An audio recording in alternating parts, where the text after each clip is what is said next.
Deməli uşaqlar, ismin davamı olaraq kompound-nouns, mürəkkəb isimlər Azərbaycan dilinin qrammatikasında olduğu kimi ingilis dilinin qrammatikasında da mürəkkəb isim dedikdə iki və daha artıq sözün birləşməsindən əmələ gələn isimləri nəzərdə tuturuq.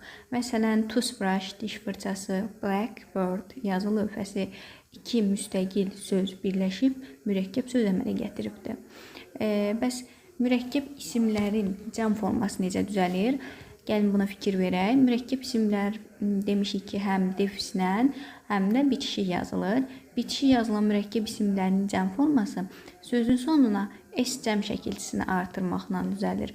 Yəni battleship cəm forması olur battleships. Blackbird cəm forması olur blackbirds. Və defislə yazılan mürəkkəb isimlər iki formada yazılır. Ya bir defislə yazılanlar, ya da iki defislə yazılanlar. Bir defislə yazılan mürəkkəb isimlərin cəmi defisdən sonraki, yəni sonuncu sözə s cəm şəkilçisini artırmaqla düzəlir. Məsələn, stepmothers, teapots, notebooks. Gördüyünüz kimi bir defislə yazılıb və sonuncu sözə s cəm şəkilçisini artırırıq.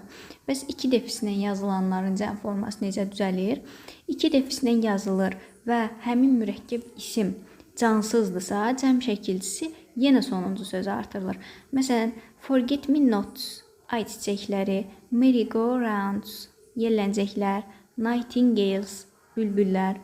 Bu mürəkkəb sözlərdə iki defis var və s cəm şəkilçisi sonuncu sözə artırılıbdır. Yox, əgər bu iki defislə yazılan isim canlıdırsa, onda cəm şəkilçisi birinci sözə artırılır. Məsələn, editors in chief, mothers in law və yaxud da ki, fathers in law və görürük ki, bunlar canlı isimlərdir. Cəm şəkilçisi birinci sözə artırılıbdır. Gəlin indi bunun cədvəl formasında yazdığıma baxaq. Deməli, kompound-nouns mürəkkəb isimlər ya bitişik ya da defislə yazılır. Bitişik yazılanlarda cəm şəkilçisi sonuncu sözə artırıldı. Spaceships, warships, battleships, airships, blackbirds və s. Defislə yazılanlar da ya bir defislə yazılır, ya da iki defislə yazılır.